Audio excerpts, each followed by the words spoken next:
One of Stripey Lightbulb's business objectives is to smash the stigma around ME/CFS through education.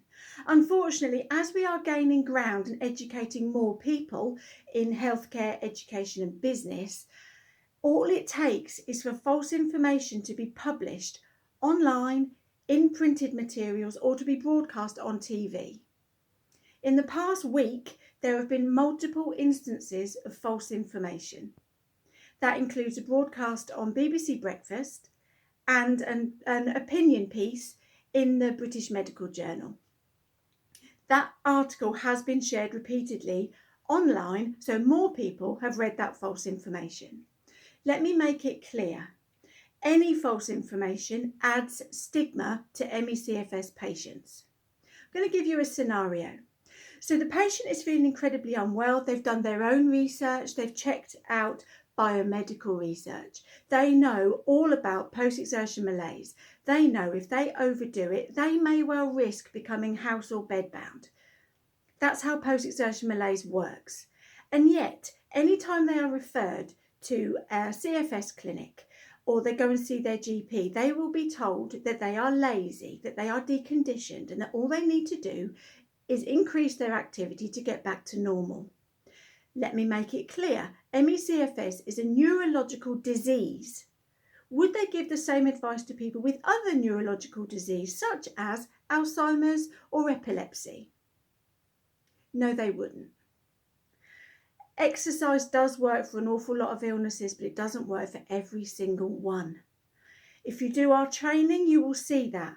Throughout our training, we have very well researched biomedical research studies of how ME/CFS reacts negatively to exercise. We also demonstrate that we have brain inflammation.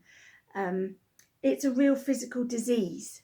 It is not deconditioning, it's not laziness, it's not a psychological condition. However, that's what those two things in the press did last week. On BBC Breakfast, the head of GPs in this country, in the UK, went on national TV to say that exercise is good for every single illness. That is simply wrong and false information. And I have complained to BBC Breakfast because they should have done their research.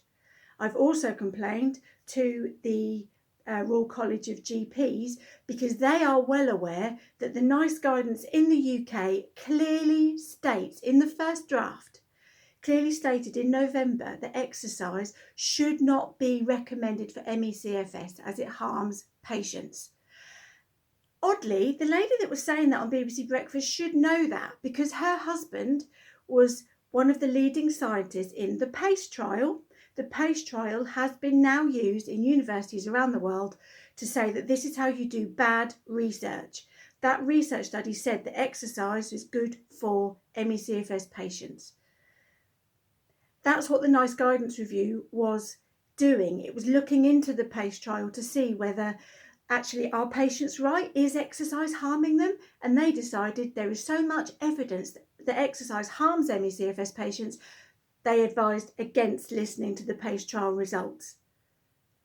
So it's very strange that that person's wife was on national television telling everybody that any illness, irrespective of age, previous fitness, whatever, can get better as a result of exercise. ME/CFS is just one illness that does not get better with exercise, and it has caused furore online because patients with all sorts of conditions are saying, what is she talking about? Anyway, back to ME/CFS. The BMJ article was someone who claimed he had long COVID and also claimed that he met ME/CFS diagnostic criteria. He recovered from COVID after, I think it was maximum 3 months. He says he recovered as a result of exercise and positive thinking. With 100% certainty, anyone that has done my training will categorically tell you he did not have ME/CFS, and it's pretty likely that he had post-viral fatigue syndrome like many hundreds of thousands of other people and would have naturally got better anyway. He is friends with the lady that said that exercise fixes everything. Now, this is going to sound like a conspiracy theory. However, this is what's happening. The NICE guidance review is getting finalised in February, or if it's delayed, in the next couple of months.